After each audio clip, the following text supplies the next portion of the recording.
Clara Bennett had always lived a life shaped by quiet sacrifice. From the earliest days of her teaching career, she poured herself into her students, often staying late to prepare lessons, grade papers, and offer guidance long after the school bell had rung.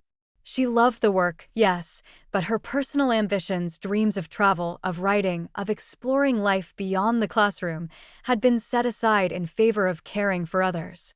Teaching was not just a profession for Clara, it was a calling, and she had answered it with steadfast devotion. Her home life mirrored her professional dedication. After the sudden death of her sister and brother-in-law, Clara had become the primary support for her orphan nephew, Ethan. Though only in his teens at the time, Ethan had been forced into a world of adults too soon. Clara provided a stable home, a loving presence, and financial security. She balanced the mortgage, tuition, and everyday expenses while also attending every parent-teacher meeting, doctor's appointment, and extracurricular event Ethan faced. There were days when exhaustion pressed heavily upon her, but the thought of leaving him adrift had been unthinkable. For years, the routine of their lives settled into a comfortable rhythm. Mornings were filled with the gentle clatter of breakfast dishes, the rush to get Ethan ready for school, and the whispered reminders about homework or responsibilities. Afternoons brought the quiet of an empty house, punctuated by Clara grading assignments or planning the next day's lessons.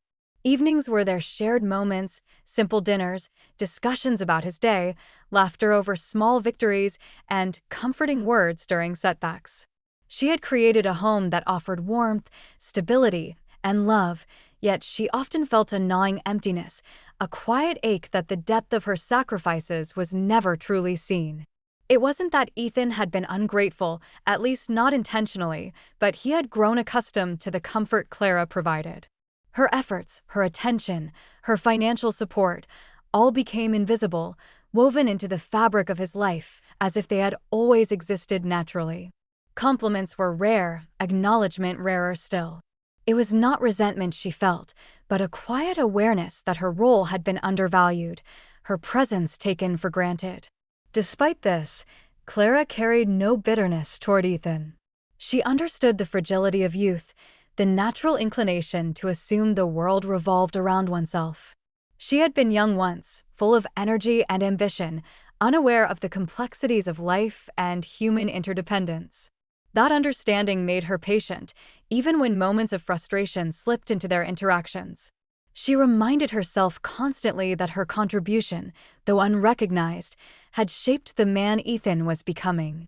Financially, Clara had always been meticulous. She managed her savings with care, invested wisely, and purchased property that would grow in value over time. Though she rarely spoke of her wealth, preferring to focus on immediate needs and security for Ethan, the reality was that she had quietly amassed a fortune.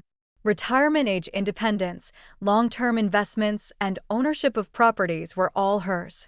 No one suspected the depth of her financial acumen because Clara had never flaunted her resources.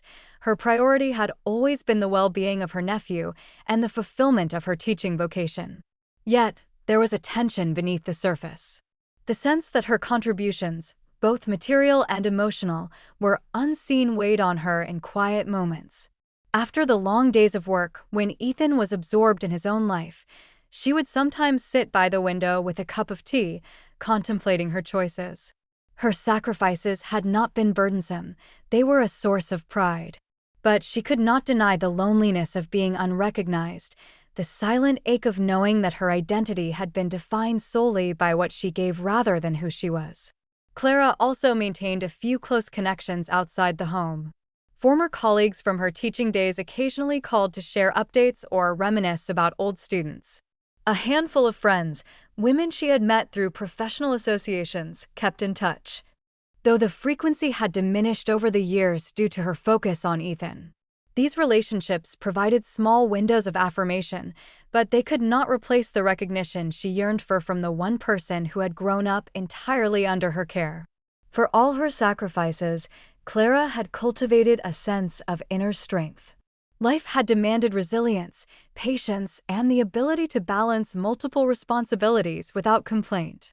She had endured personal disappointments and professional frustrations, yet always emerged with a quiet dignity. Her confidence was not the loud, boisterous kind that demanded attention, but the steady, unwavering self-assurance of someone who knew her worth through her actions, even if the world failed to acknowledge it. It was in this context of stability and quiet undervaluation that Ethan began his journey into adulthood. The transition was subtle at first. He took more control over household decisions, offered suggestions that bordered on directives, and began to assert himself as the dominant voice in their shared environment. At first, Clara welcomed his growth, proud that her guidance had fostered independence. But over time, the nature of his assertiveness shifted. What had started as encouragement turned into criticism, and what had been shared decision-making became a declaration of control. Ethan's career opportunities played a pivotal role in this shift. Securing a prestigious position, he began to measure his authority in the home by his professional status. Clara, who had nurtured him through the hardest years of his life, suddenly became an inconvenience in his newly structured world. Her habits, routines, and advice were no longer valued. They were seen as outdated, irrelevant, or even obstructive. The home, once a shared sanctuary, was quietly being redefined under Ethan's rising influence. Still, Clara maintained composure. She reminded herself that respect could not be demanded, only earned, and that her worth was not contingent upon external validation. Yet, the subtle sting of dismissal was undeniable. She felt the creeping realization that her life's work, both tangible and intangible, was being minimized. It was an uncomfortable awareness, one that foreshadowed the storm that was approaching. Ethan's promotion had arrived suddenly, though not unexpectedly. Clara had known the day would come when his career ambitions would shift the balance in their household. When the official offer letter came, he could barely contain his excitement, talking nonstop about responsibilities, networking events, and strategic moves. Clara listened, nodding, offering the occasional word of encouragement, but a quiet tension began to simmer beneath her calm exterior. Almost immediately, Ethan's behavior at home changed. Simple conversations became directives. Clara's suggestions, once welcomed and appreciated, were now met with impatience or outright dismissal. He criticized the way she organized meals, complained about her housekeeping routines, and made remarks about the old-fashioned ways she handled household finances. Each comment, though subtle at first, was carefully aimed to assert his dominance, to make clear that he now considered himself the head of the household. The first confrontation happened in the kitchen one evening. Clara had prepared a modest dinner, as she always did, and Ethan entered, reviewing a spreadsheet on his tablet. Without looking up, he remarked, "Clara, I think it's time we update how you manage these grocery expenses. Your old method is inefficient." The tone was casual, almost polite, but it carried a weight that unsettled her. She set down the serving dish and met his gaze calmly. "Ethan, I've been managing these for years. It works. We've never had issues." "I know, Aunt Clara," he replied, finally glancing up, "but now I'm handling bigger budgets at work. I think it's important you modernize your approach. For your own sake." There was no anger in his voice, only an assumption that his knowledge, his career, gave him authority over her decisions. Clara felt a familiar ache, the sense that her experience, her judgment, her years of managing responsibilities were invisible in the eyes of the person she had raised. The criticism escalated quickly. Within a few weeks, Ethan had begun issuing instructions about the entire household. He criticized her decor choices, suggested she reorganize her study according to more efficient layouts, and even made remarks about her wardrobe. "You don't need all those old sweaters," he said one morning, rifling through her closet. "Time to update your style. You want to fit into the modern world, don't you?" Clara listened, silent, as if the words were a soft wind pressing against her chest, shaping the contours of an impending storm. Then came the declaration that truly shattered the balance of their home. One Sunday morning, Ethan entered the living room carrying a folder of documents and a resolute expression. Clara, he began, his tone firm, I think it's time we reevaluate your role here. You've been a tremendous support, but your skills aren't exactly relevant anymore. I think it's best if you consider moving out. You've done your part, and now it's my household to manage. Clara blinked, processing the words.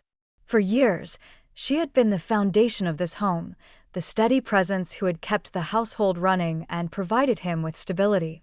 Now, she was being dismissed as irrelevant, judged solely by what she could contribute to the new order Ethan was constructing.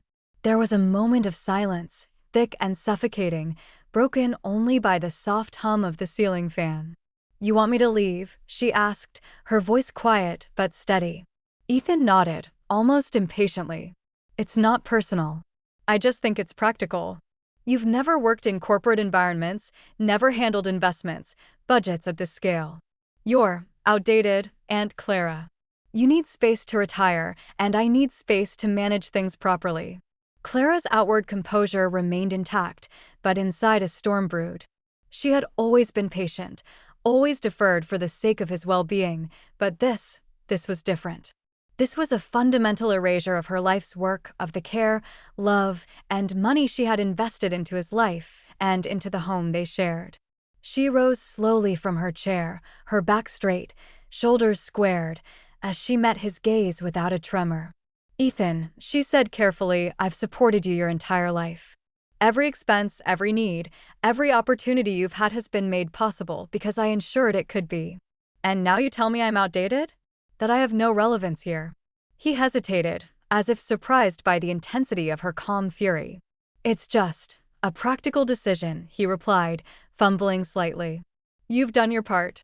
I need to take over management now. It's not personal. Clara's mind raced, but her voice remained controlled. It is personal. Every word you say erases the sacrifices I've made for you. Every directive, every criticism, disregards the years I've spent making sure you could stand on your own 2 feet. And you are wrong if you think my abilities are outdated. My life experience, my financial planning, my investments, they are entirely relevant, and you have no right to dismiss them or me. Ethan's expression hardened. He leaned back, a posture of authority that now felt almost comical in contrast to the reality he ignored. Clara, I've got a career, responsibilities. You're retired. You don't understand the scale of things now. You're holding us back. Holding her ground, Clara let her eyes meet his unwaveringly. You think this is about career and scale? No. It's about recognition, Ethan.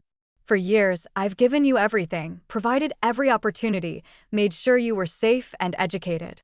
And now, when you finally have power, you treat me like I'm a liability instead of the reason you had a start in life at all. A flicker of doubt crossed his face, though it was quickly replaced by defensiveness. I'm just being realistic. I can't run a household and your investments too. You should trust that I know best. Clara shook her head.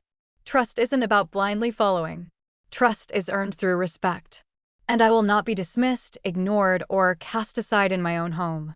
This is not a request. I am not leaving. If you wish to live here, you will respect me as the person who built the life you benefit from. My contributions are not invisible and they are not yours to control. Ethan stared at her, speechless for a moment, as if trying to reconcile the child he had grown up with and the woman standing before him, strong, composed, and unyielding. The quiet authority in her voice, the conviction in her posture, and the moral weight of her words seemed to disrupt the narrative he had constructed in his mind about dominance, entitlement, and household hierarchy. And yet, he did not back down. Instead, his frustration manifested as impatience. You're overreacting. This is about practicality, Clara. I can't have old habits and outdated thinking controlling this household. You need to step aside. Clara's expression did not change, her tone calm but unbreakable. Ethan, it is not about habits or age. It is about justice and recognition. I have supported this home, this family, this life. My efforts, my sacrifices, and my wealth, yes, my wealth are my own. You may not like it, but you do not have the right to erase them or me. I will act to protect what is mine, not out of vengeance, but out of necessity. For the first time, a shadow of uncertainty flickered in Ethan's eyes. He had always assumed power, status, and career achievements gave him unquestioned authority. Clara's calm yet firm declaration challenged that assumption, forcing him to see that the foundation of his life, his security, his opportunities, his home, was built upon her labor and foresight. Clara turned away from him without waiting for a reply, moving to her study where important documents, bank statements, and investment records were carefully filed. She had long prepared, not for this moment specifically, but for the day when her autonomy and rights might be challenged. Now, the time had come to act not with anger, but with clarity, precision, and the purpose of recognition she had long been denied. After the tense confrontation with Ethan, Clara spent the evening in quiet contemplation. The house, which had always been a space of care and stability, now felt charged with unspoken tension. She sat at her study desk, reviewing her financial documents, investment accounts, and property deeds. Every entry, every account, and every title reminded her of the years she had dedicated to building a secure life, not just for herself, but for the household she had managed. For decades, Clara had been meticulous in her financial planning. She had invested in diverse portfolios, purchased rental properties, and maintained emergency funds, all carefully documented and legally structured. Though she had never flaunted her wealth, preferring to live modestly, she now recognized that these assets were not just a testament to her foresight, they were a form of security and independence that could not be ignored. The question was how to protect herself without escalating conflict unnecessarily. Clara understood that this situation required more than just anger or confrontation. It demanded strategic thinking and professional guidance. She made a list of the most pressing issues: recognition of her contributions, legal protection of her assets, and clarification of ownership of the home she had financed. The next morning, she called Marissa Cole, a respected attorney specializing in property law and trusts. Marissa had assisted Clara in small legal matters over the years, but Clara now needed her expertise on a larger, more complex scale. Marissa listened intently as Clara explained the situation: Ethan's attempts to assert dominance, his insistence that she leave, and the complete disregard for her financial and emotional contributions. Marissa leaned back in her chair, considering the details. "Clara," she said carefully, "based on what you've told me, it's clear you have a strong case. The doctrine of resulting trust, as well as principles of equitable contribution, can recognize your financial investment in the household. Even if Ethan claims ownership or control, the law can establish that you have a beneficial interest in the property." Clara felt a quiet surge of relief. The knowledge that the law could recognize what Ethan refused to acknowledge personally strengthened her resolve. She asked detailed questions, wanting to understand exactly what steps needed to be taken. Marissa explained how documentation of payments, mortgage contributions, and investment records could be presented to support her claim. Additionally, any renovations or household expenditures Clara had financed could legally bolster her position. "It's not about retaliation," Clara said firmly. "I don't want to punish Ethan. I want recognition and fairness. He should understand the value of what has been done for him." Marissa nodded. "Exactly. This is about asserting your rights, not attacking him. We will prepare a strategy to protect your assets and ensure that your contributions are formally acknowledged. The process can be done with minimal confrontation, but we need all your documentation in order." Over the next week, Clara meticulously gathered every record she could find. Bank statements showing mortgage payments she had made, receipts for renovations, investment reports, and even records of her contributions to Ethan's education, all organized and indexed. Every piece of paper told a story of dedication, of years spent quietly ensuring the household thrived and Ethan had every opportunity to succeed. As she worked, Clara also reflected on her emotional position. It was not wealth alone that mattered, she realized, but the acknowledgement of her sacrifices. Ethan's ignorance of her contributions had created an imbalance in their relationship, one that could only be corrected with formal recognition. She did not desire to humiliate him or take ownership aggressively. She wanted him to see the reality of her role and the foundation she had provided. Once her records were compiled, Clara and Marissa met to outline the legal approach. They discussed drafting a formal claim that would request Ethan's acknowledgement of her financial contributions, as well as her beneficial interest in the home. Marissa emphasized that clarity and calmness would be key. The objective was to ensure recognition without inflaming personal conflict, maintaining dignity and moral authority. Clara, Marissa said, when we present this, remember, this isn't just about the money. It's about asserting the truth of your contributions and ensuring that the law recognizes what you have built. Your strength, your patience, and your foresight are as much a part of this as any asset. Clara nodded, feeling a sense of empowerment she had not felt in years. For the first time, the quiet diligence that had defined her life was matched with a clear plan of action. She understood that justice required both patience and precision, and she was prepared to move forward without compromising her principles. In the days that followed, Clara considered the best way to communicate her intentions to Ethan. She did not want confrontation, but she did want clarity.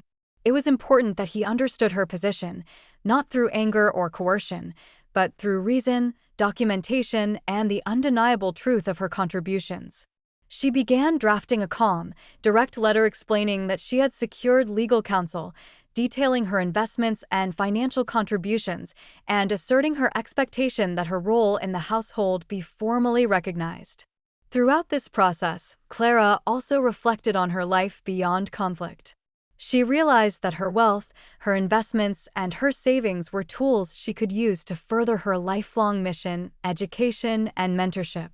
Even as she prepared to protect her interests, she envisioned using her resources to create opportunities for others, to honor her values, and to extend her influence positively beyond her own household. By the end of the week, Clara felt a mixture of clarity and quiet determination. She had faced her emotions, organized her evidence, and partnered with a trusted professional who could guide her through the legal intricacies. She was no longer merely a silent supporter, she was an active participant in ensuring her life's work received the recognition it deserved. Clara's plan was simple in principle, but rigorous in execution. She would approach Ethan not with accusation, but with documentation. She would request acknowledgement of her financial contributions and beneficial interest in the property. If necessary, the law would support her position. Yet her ultimate goal was not ownership or vengeance, it was truth, fairness, and respect. As she set aside her files, Clara allowed herself a rare moment of satisfaction. For the first time in years, she felt entirely in control of her circumstances, combining her intellect, foresight, and moral clarity into a cohesive strategy. The situation with Ethan was no longer a source of fear or anxiety, it was a challenge she was fully equipped to address. Clara knew the next step would be delicate. She would face Ethan with facts, not emotion, and with legal clarity, not confrontation. The journey toward recognition had begun, and she would navigate it with the same patience and precision that had defined her entire life. The morning sunlight slanted through the blinds as Clara prepared to face Ethan. She had arranged to meet him at Marissa Cole's office, a neutral space where discussion could remain professional and contained. Clara reviewed her documents one last time: mortgage records, receipts for home improvements, investment statements, and personal notes detailing her decades of contributions. Each piece was a testament not to her anger, but to her diligence and foresight. When Ethan arrived, he carried the same air of entitlement that had marked him since his promotion. His tailored suit and polished demeanor seemed to demand respect, yet Clara's calm presence countered any intimidation. Ethan attempted a casual smile, but it faltered when he saw the organized stack of papers on Marissa's desk. The shift in the room's energy was subtle but palpable. "Clara," Ethan began, trying for warmth, "I thought we could talk this through like family. I don't understand why all this has become necessary." His tone suggested confusion rather than guilt. Clara did not answer immediately. She allowed a few moments to pass, letting the weight of her silence speak. Her calmness itself was a statement. She was prepared, organized, and unshakable. Marissa, seated beside Clara, spoke first, introducing the purpose of the meeting. Mr. Bennett, Ms. Bennett has prepared documentation outlining her financial contributions to your household, including the property you currently occupy. Our goal today is not to escalate conflict, but to clarify her rights and seek acknowledgement of her investments. Ethan's eyes flicked to the documents, and a brief flash of unease crossed his face. Clara noted it quietly. Years of being overlooked had conditioned her to recognize subtle shifts in attitude. But she said nothing, letting Marissa guide the introduction before she spoke herself. Clara cleared her throat and began, her voice calm, steady, and measured. Ethan, I have spent decades supporting this household, ensuring stability and opportunity for you. I financed this home, paid for all renovations, and managed investments that directly benefited our shared life here. My intention has never been to control or dictate, only to provide. Ethan shifted uncomfortably in his seat, trying to muster a response.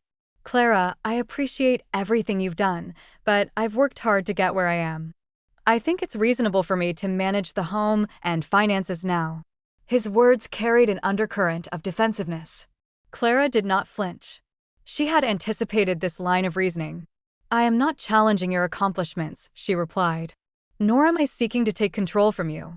I am asking for acknowledgement, formal recognition of the contributions I have made over the years.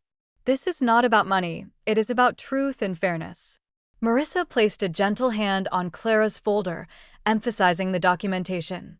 We have records, Mr. Bennett, showing that Ms. Bennett provided the entire down payment and all subsequent mortgage payments, in addition to funding home improvements and investments for this property. The law supports her claim to acknowledgement of her contributions. Ethan's jaw tightened. He leaned back, attempting to regain composure. Are you serious? You want me to admit that you paid for the house? That I didn't earn it? His voice rose slightly, betraying frustration. Clara met his gaze evenly. Unshaken. Yes, she said, her tone firm but calm.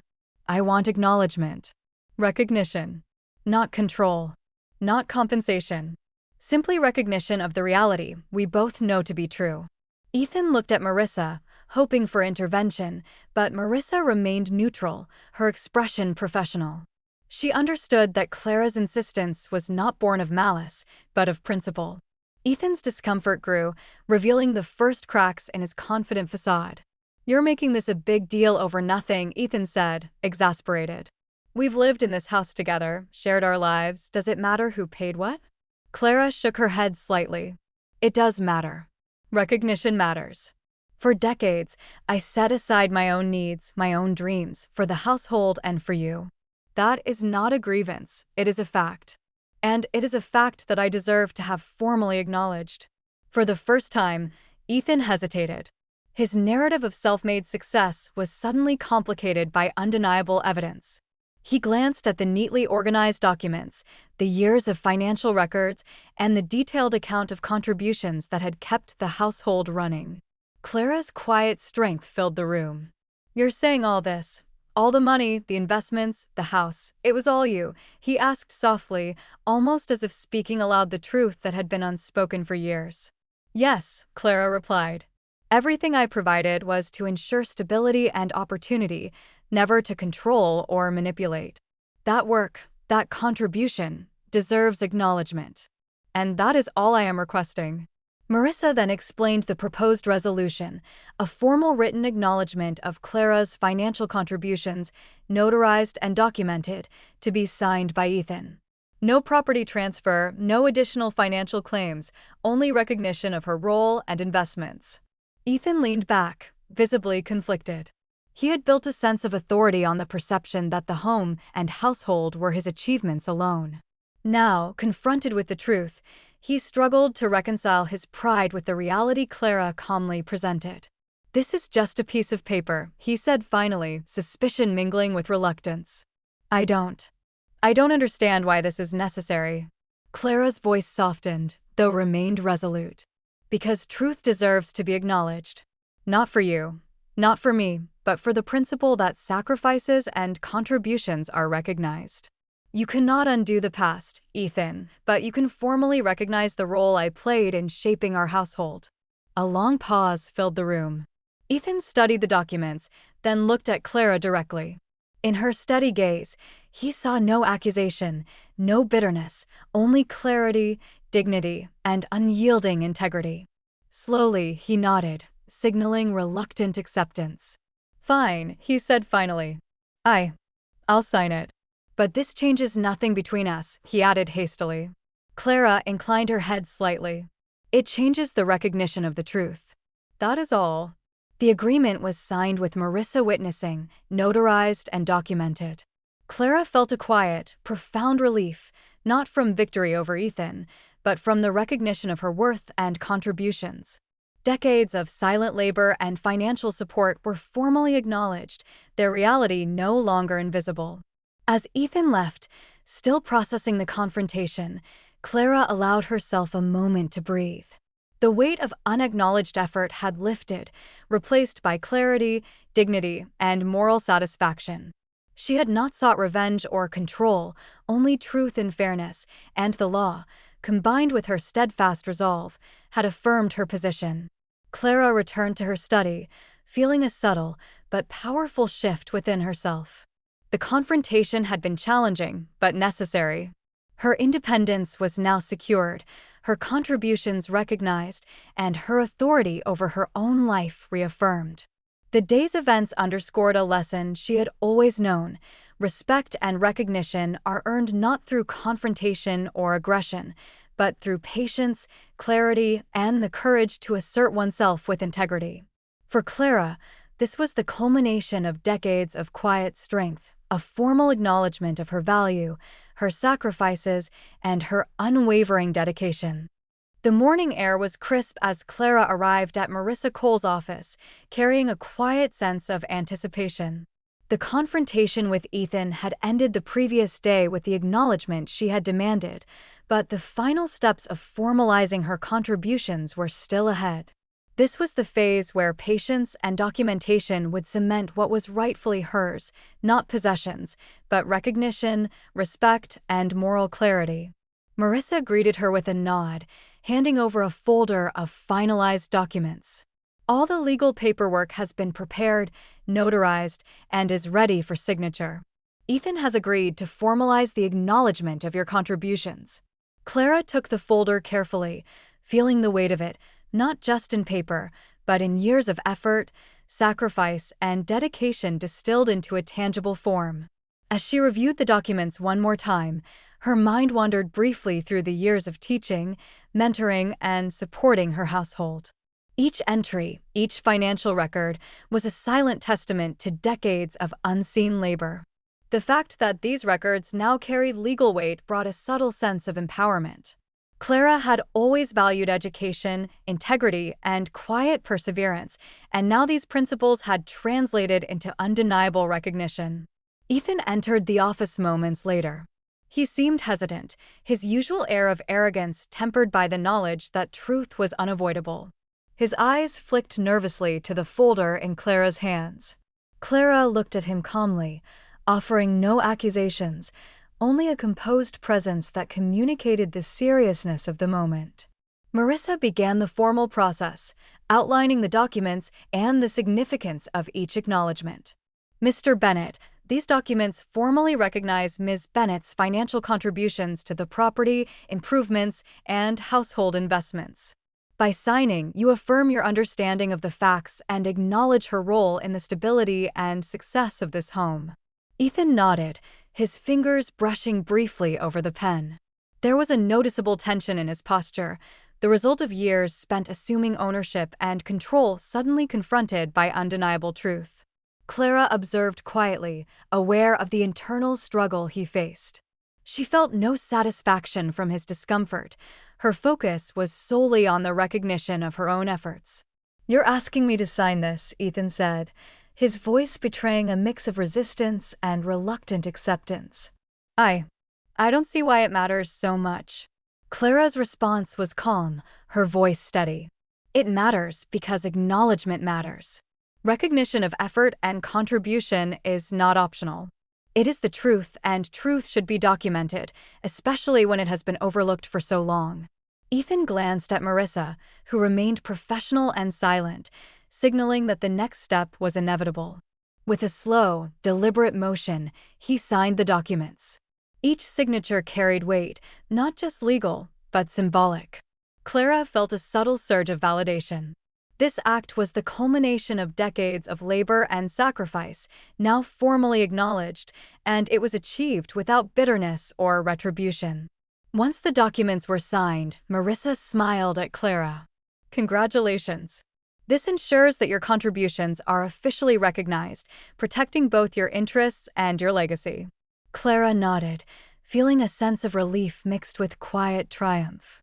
Her integrity had prevailed, and she had achieved justice without compromising her values. The emotional impact of the process was profound. For years, Clara had felt invisible, her sacrifices taken for granted. Now, she experienced a deep sense of moral satisfaction.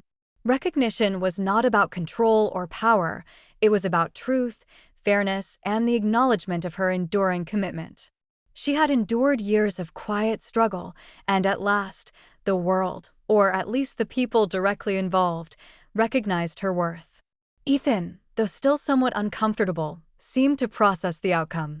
There was a subtle shift in his demeanor, a hint of humility replacing the brashness that had dominated their interactions.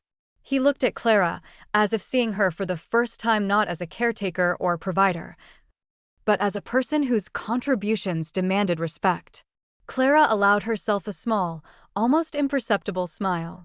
This was not triumph in the sense of victory over another, but rather a triumph of principle, integrity, and patience.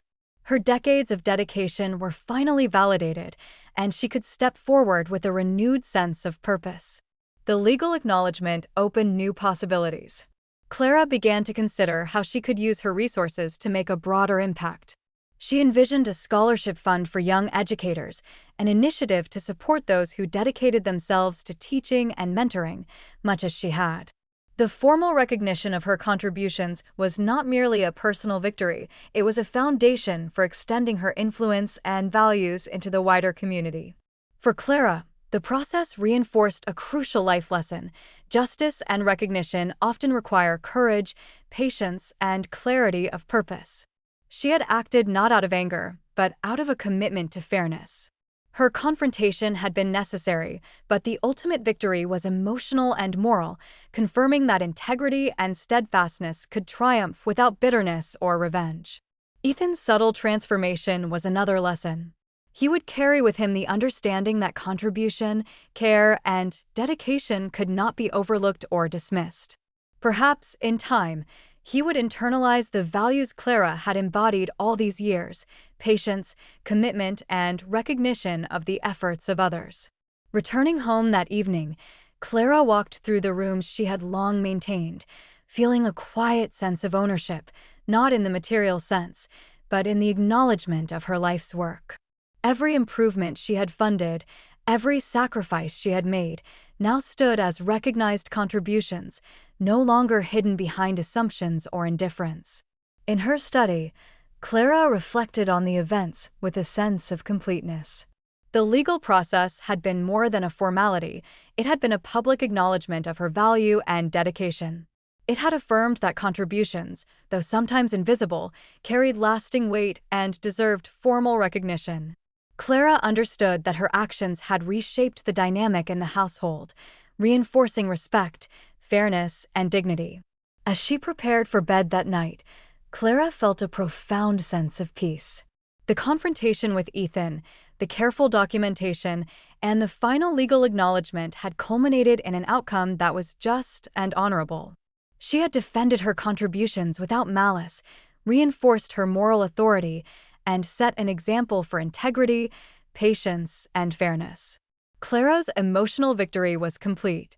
She could now channel her energy into new projects and meaningful work, secure in the knowledge that her efforts were finally seen and acknowledged. Her patience, her diligence, and her quiet strength had not only safeguarded her own interests, but had also set a precedent for respect, recognition, and integrity that would extend far beyond the walls of her home. The morning sun streamed through the tall windows of Clara Bennett's home, catching the soft gleam of polished wood floors and the orderly stacks of books and papers that reflected a life of dedication and care. Clara moved through the rooms with ease, each step measured and deliberate, aware of the remarkable transformation her life had undergone over the past months. The legal acknowledgement of her contributions had cemented not only her property rights, but also her sense of self-worth. It had been a victory achieved with dignity, and now she faced the next chapter, life fully lived on her own terms. Clara's first task in this new stage was to implement the plans she had long envisioned, but had set aside for the sake of family obligations. She began by meeting with the board of the Educational Foundation she had supported for several years, the organization dedicated to fostering the growth and development of young educators. Her investment in this institution had been motivated by a genuine passion for teaching, but now, with her personal finances secured and her contributions legally recognized, she could act decisively to expand its reach. In a sunlit conference room, Clara presented a detailed proposal for a scholarship program aimed at supporting teachers who, like herself, had embarked on their educational careers later in life. She emphasized the importance of valuing experience, resilience, and dedication, qualities often overlooked in conventional grant and scholarship systems. Teaching is not just a profession, she told the board members, it is a calling. And we must recognize and reward the courage it takes to answer that calling, regardless of age or circumstance. The board listened intently, nodding at her words, impressed not only by the thoroughness of her plan, but also by the clarity of her vision.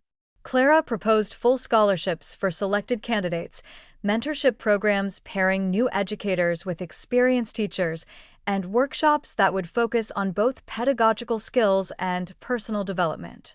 She also suggested establishing a public recognition award for those who had made significant contributions to education, ensuring that dedication and sacrifice were honored rather than taken for granted. After the meeting, Clara felt a sense of exhilaration. For the first time, her work was entirely aligned with her personal values and vision for the future. She realized that her contributions to her family had been only the beginning. Now, she could extend her influence and support to countless others. The recognition she had fought to secure was no longer solely about personal justice, it had become a platform for broader social impact. Meanwhile, interactions with Ethan had shifted in subtle but meaningful ways. He no longer assumed the unchecked authority he had taken for granted, and their relationship had settled into a cautious but respectful coexistence. One afternoon, Ethan approached Clara in the garden, hesitating slightly before speaking. "Clara," he said, "I want to apologize for how I treated you before. I didn't understand the extent of your contributions or how much you sacrificed. I see now that I was wrong." Clara listened, her expression calm and measured. She acknowledged his words with a gentle nod. "I appreciate your honesty, Ethan. Understanding takes time, and recognition is a process, not an immediate result. What matters is that you've begun to see the truth." Their conversation continued, bridging the gap that years of misunderstanding had created. Ethan asked questions about investments, property management, and even the Foundation's initiatives, signaling a willingness to learn from Clara rather than dominate her. In that moment, Clara realized that her influence on him extended beyond finances. It was a chance to impart lessons in integrity, patience, and respect. She was teaching him, finally, through example, the principles that had guided her own life. The Foundation's new scholarship program became Clara's focus. She personally reviewed applications, looking not only for academic excellence, but also for resilience, dedication, and commitment to service. Each student selected reminded her of the struggles she had faced, the sacrifices she had made, and the lessons she had learned. She arranged mentorship opportunities, pairing recipients with seasoned educators who could guide them through the challenges of the profession, just as she had once guided Ethan through the trials of life after his parents' death.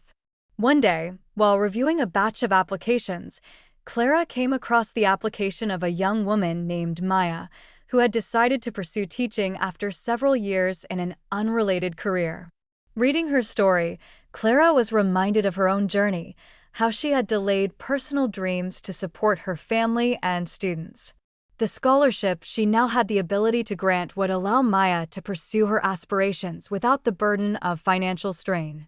Clara felt a deep sense of fulfillment knowing that her experiences could directly empower others to follow their passions. Beyond the foundation, Clara also sought personal growth. She began to explore areas of study she had always been curious about but never had the time or resources to pursue. Literature, history, and even community healthcare initiatives became part of her expanding world. She attended workshops, engaged with professionals, and contributed to discussions with the enthusiasm of someone finally living life for herself. The freedom she had gained through her legal and financial security allowed her to cultivate intellect, creativity, and purpose. Symbolically, Clara spent her mornings in the garden she had lovingly maintained, reflecting on the changes in her life. The plants, once nurtured as part of household duties, now represented something greater: growth, patience, and the flourishing of effort that had finally been recognized.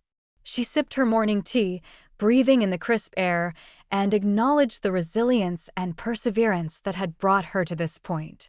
Each leaf, each bloom, was a metaphor for the life she had nurtured through decades of dedication, now fully acknowledged and appreciated.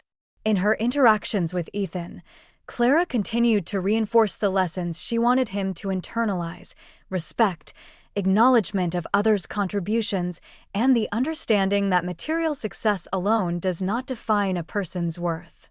One afternoon, as they discussed some of the Foundation's educational programs, Ethan remarked, "I realize now that my father's emphasis on money and status isn't the only measure of success. Watching you, I've learned that integrity, patience, and real effort are what truly matter."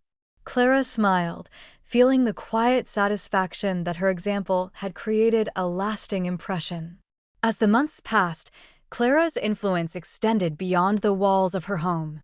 Teachers who had received scholarships began sharing stories of how the program had transformed their careers. Classrooms became more vibrant, students more engaged, and communities more empowered. Clara saw the tangible outcomes of her work, not just in documents or legal acknowledgments, but in the lives she was shaping. The cycle of contribution, sacrifice, and recognition had expanded outward, creating a ripple effect that extended far beyond what she could have imagined. Clara also made peace with her past. She no longer felt resentment toward Ethan or the years of unacknowledged effort. Instead, she understood that her worth had never depended on external validation.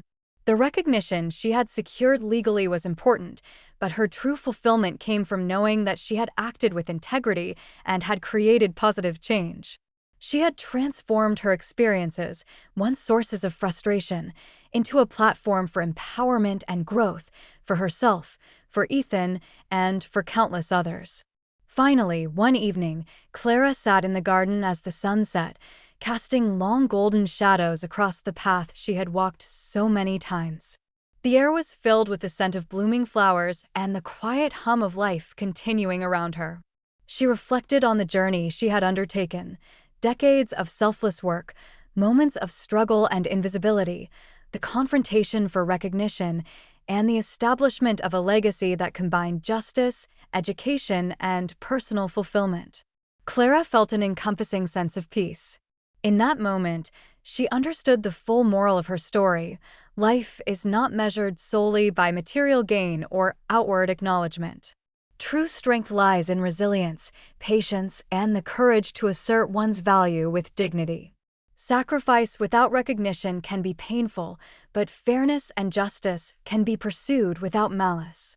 By standing firm, maintaining integrity, and investing in the growth of others, one can create a legacy that transcends money or property, shaping lives and values for generations to come. Clara smiled, knowing that she had not only reclaimed her own worth, but had also imparted lessons to those around her. Ethan had learned respect and humility. The scholarship recipients had found opportunities for growth, and Clara herself had embraced a life defined by purpose, self-respect, and meaningful contribution. She realized that the wealth she had amassed was secondary to the richness of experience, the power of education, and the impact of moral clarity. As night fell, Clara prepared for bed with a quiet sense of satisfaction. Her story was no longer one of sacrifice unnoticed or contributions overlooked. It was a story of empowerment, moral courage, and the tangible outcomes of living according to one's values. Each listener of her story, she hoped, would understand the essential lessons she had embodied: stand firm in the face of injustice, recognize your own worth, act with integrity, and invest in the growth and well-being of others. These were the true measures of a life well lived. And as she turned off the light, the stars visible through the bedroom window, Clara Bennett felt whole, accomplished, and ready to face every new day with purpose, compassion, and the quiet certainty that she had lived her life with dignity, courage, and lasting impact. Checklist for women: how to handle controlling sons or nephews. 1. Recognize your value. Your work, care, and financial contributions are real and meaningful. Acknowledge your achievements yourself. Don't wait for approval from those who take advantage. 2. Set boundaries. Clearly define what behavior you will and won't tolerate. No is a complete answer and doesn't require justification. 3. Protect your rights. Legally document any property or financial contributions. Consulting a lawyer is not distrust, it's a way to safeguard fairness and security. 4. Act for justice, not revenge. Your goal is recognition of your contribution and self-protection, not punishing family. Calm, confident action is always more effective than emotional outbursts. 5. Lead by example. Show respect and honesty through your own behavior. Demonstrate that true value comes from integrity and contribution, not manipulation or status. 6. Maintain financial and emotional independence. Having your own savings, property, and plans makes you strong and protected. Independence reduces the risk of manipulation and gives you freedom in decision-making. 7. Don't justify your success. You don't need to explain or prove your worth to someone who ignores it. Silence and confidence often speak louder than words. 8. Plan your legacy. Use your resources to help others or support future generations. Doing so not only benefits society, but also reinforces your sense of purpose and fairness.